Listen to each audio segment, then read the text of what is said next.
Yo les gens, c'est Bernie et aujourd'hui on se retrouve pour une nouvelle vidéo et comme vous l'avez vu dans le titre, on va s'attaquer aux deux plus grandes maisons de comics de tous les temps. Et sans plus attendre, c'est parti!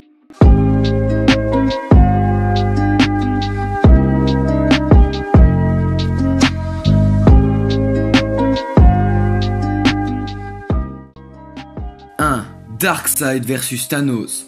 On commence avec les deux colosses des maisons d'édition. Darkseid est un New God. Créé en 1970 par Jack Kirby, il est le roi d'Apocalypse et aussi un des ennemis les plus coriaces de Superman. De son côté, Thanos est un éternel.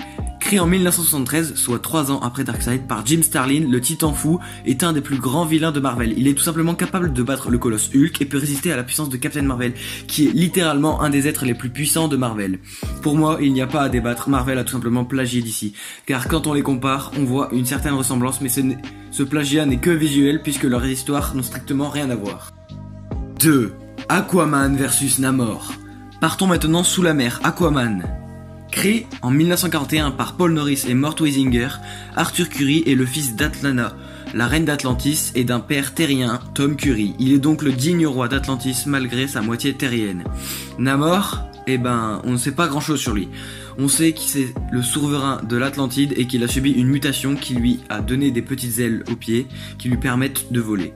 Pour moi, il y a clairement plagiat, mais encore une fois que sur l'apparence, car DC a quand même réussi à mieux gérer l'histoire et le passé d'Aquaman, tandis que Namor n'a ni famille ni histoire. 3. Flash versus Quicksilver. Flash, créé en 1940 par Gardner Fox et Harry Lampert, plus connu sous le nom de Barry Allen ou encore l'homme le plus rapide du monde, car bien que Superman le soit, Flash est largement exagéré car il court littéralement plus vite que la lumière. Pour rappel, la vitesse de la lumière est de 299 792 458 mètres par seconde. Ça veut donc dire que Flash peut parcourir plus de 300 000 km en une seule seconde. C'est juste incroyable.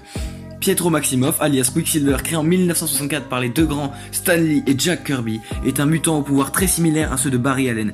Il peut courir très vite, mais cependant il est très loin du niveau de ce dernier. Quicksilver court beaucoup moins vite que Flash et comme toujours, pour moi, il y a seulement à moitié plagiat car les deux héros se ressemblent avec leur éclair sur le torse et leur capacité à courir très vite, mais ils ont aussi une histoire très différente l'une de l'autre. 4. Swamp Thing versus Man Thing. Alors pour cela je ne vais pas rentrer dans les détails car encore une fois les deux personnages se ressemblent physiquement mais n'ont pas la même histoire. Man Thing a été créé en mai 1971 par Roy Thomas, Gary Conway, Gray Morrow et Stan Lee. Oui, ça fait beaucoup pour juste une chose.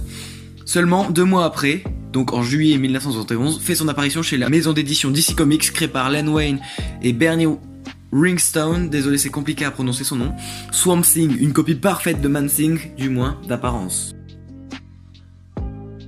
5. Deathstroke versus Deadpool. Sur ça, il n'y a pas vraiment grand chose à dire car Deadpool est clairement une parodie du mercenaire Deathstroke. Ils sont quasiment identiques. Si vous voulez en savoir plus, je vous laisse aller voir la vidéo de Captain Max, le lien est dans la description. 6. Atom versus Ant-Man. Créé en 1940, ils sont, car oui, il n'y en a pas un mais bien 4, je ne vais pas rentrer dans les détails car sinon la vidéo va durer 45 minutes. Il a un costume qui lui permet de devenir aussi petit qu'un atome, d'où son nom. J'aurais pas grand chose d'autre à dire sur ce personnage, mais si vous voulez, encore une fois, si vous voulez en savoir plus, allez voir la vidéo de Captain Max. Ant-Man, lui aussi, a eu plusieurs porteurs du costume qui permet également de devenir tout petit. Et là, y a pas photo, c'est un gros plagiat. Costume assez ressemblant et ils ont tous les deux plusieurs porteurs. Malgré ça, leur histoire est encore plutôt différente l'une de l'autre. 7. Green Arrow versus Hawkeye.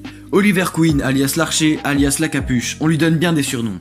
Green Arrow a été créé en 1941 par Mort Weisinger et George Papp. Il est le justicier de Starling City, une ville aux nombreux criminels. Il est très ami avec Flash qui vit dans la ville d'à côté, Central City, et Batman qui n'est pas loin à Gotham City. Ses pouvoirs, en fait, il est fort au combat rapproché et a des gadgets parce qu'il est riche. En fait, c'est littéralement le Batman vert. Je ne vais pas encore rentrer dans les détails mais je sais beaucoup de choses sur lui car je suis actuellement en train de regarder la série Arrow. D'ailleurs je vous la conseille, elle est pas mal et pour ceux qui aiment les Robins des Bois c'est nickel. Parce que oui, Green Arrow est comme le Robin des Bois des temps modernes.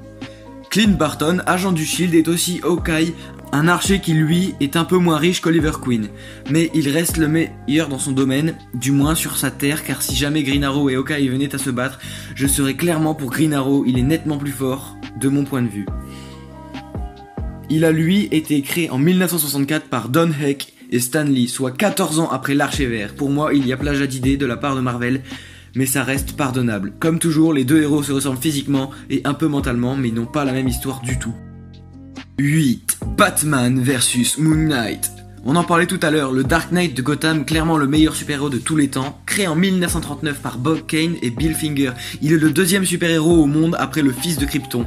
Le milliardaire Bruce Wayne combat le crime avec des gadgets à la pointe de la technologie et des véhicules à son effigie comme le Batarang, le Bat-Grappin ou encore le Batwing, sans oublier son fidèle majordome Alfred Pennyworth qui s'est occupé de lui depuis la mort de ses parents.